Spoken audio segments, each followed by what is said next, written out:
ನಮಸ್ಕಾರ. ನಾನು doctor Vidyadhar C Pattar, smile care dental clinic, Jamkhandi. ನಿಮ್ ಡೆಂಟಿಸ್ಟ್ ರೂಟ್ ಕೆನಾಲ್ ಆದ್ಮೇಲೆ ಕ್ಯಾಪ್ ಹಾಕಿಸ್ಬೇಕು ಅಥವಾ ಕ್ರೌನ್ ಹಾಕಿಸ್ಬೇಕಂತ ನಿಮ್ಗೆ ಹೇಳಿದಾರ?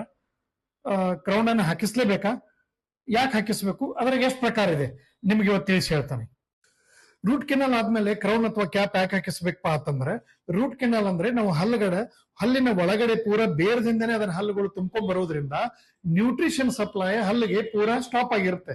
ಹೀಗಾಗಿ ಏನಾಗುತ್ತೆ ಅದು ಹಲ್ಲು ಒಳಗೆ ಬ್ರಿಟಲ್ ಸ್ಟ್ರೆಂತ್ ಲೆಸ್ ಆಗುತ್ತೆ. ಹಾಗಾಗಿ ನಿಮ್ದು ನಾರ್ಮಲ್ ಆಗಿ ಊಟ ಮಾಡ್ಬೇಕಾದ್ರೆ ನಿಮ್ದು ನಾರ್ಮಲ್ ಫಂಕ್ಷನ್ ಮೇಂಟೈನ್ ಮಾಡ್ಬೇಕಾತಂದ್ರೆ ನಾವು ಅದಕ್ಕೆ ಕ್ಯಾಪ್ ಅನ್ನ ಹಾಕ್ಬೇಕಾಗತ್ತೆ. ಯೂಶುವಲಿ ಡೆಂಟಿಸ್ಟ್ಗಳು ನಿಮಗೆ 3 ಪ್ರಕಾರದ ಕ್ಯಾಪ್ ಅಥವಾ ಕ್ರೌನ್ ಗಳನ್ನ ನಿಮ್ಗೆ ಅಡ್ವೈಸ್ ಮಾಡ್ತಾರೆ.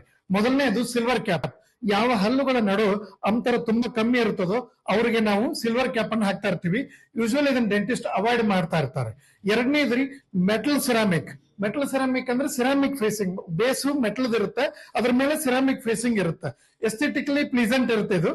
ಇದನ್ನು ನಾವು ಅಡ್ವೈಸ್ ಮಾಡ್ತಾ ಇರ್ತೀವಿ ಕ್ಯಾಪಿಗೆ. ಮೂರನೇದು ಜರ್ಕೋನಿಯಾ ಕ್ಯಾಪ್.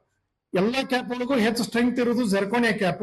ಅದಲ್ಲದೆ ಇದು ಎಸ್ಥೆಟಿಕಲಿನೂ ಮತ್ತೆ ಸ್ಮೈಲ್ ಡಿಸೈನಿಂಗ್ ದಲ್ಲೂ ನಾವು ಇದನ್ನ ಹೆಚ್ಚಾಗಿ ಬಳಸ್ತಾ ಇರ್ತೀವಿ. ಸೊ ನೀವು ಆದಷ್ಟು ಜರ್ಕೋನಿಯಾ ಕ್ಯಾಪ್ ಗಳನ್ನ ಹಾಕಿಸ್ತಾ ಇರಿ. ಇದಕ್ಕೆ ಇನ್ನೊಂದು ಕಾರಣ ಏನ್ ಗೊತ್ತಾ? ಜರ್ಕೋನಿಯಾ ಕ್ಯಾಪ್ ಹಾಕೋದ್ರಿಂದ ನೀವು MRI ಸ್ಕ್ಯಾನ್ ಮಾಡ್ಬೇಕಾದ್ರೆ ನೀವು ಆ ಕ್ಯಾಪ್ ಅನ್ನ ತೆಗೆಸೋ ಅವಶ್ಯಕತೆ ಇರೋದಿಲ್ಲ. ಹಾಗಾಗಿ ಜರ್ಕೋನಿಯಾ ಕ್ಯಾಪ್ ಅನ್ನ ನೀವು ಯೂಸ್ ಮಾಡಬಹುದು. ಈಗ ತಿಳಿತಲ್ಲ, ನಾವು ರೂಟ್ ಕೆನಾಲ್ ಆದ್ಮೇಲೆ ಕ್ಯಾಪ್ ಅನ್ನ ಕಂಪಲ್ಸರಿ ಹಾಕಿಸ್ಕೋಬೇಕು.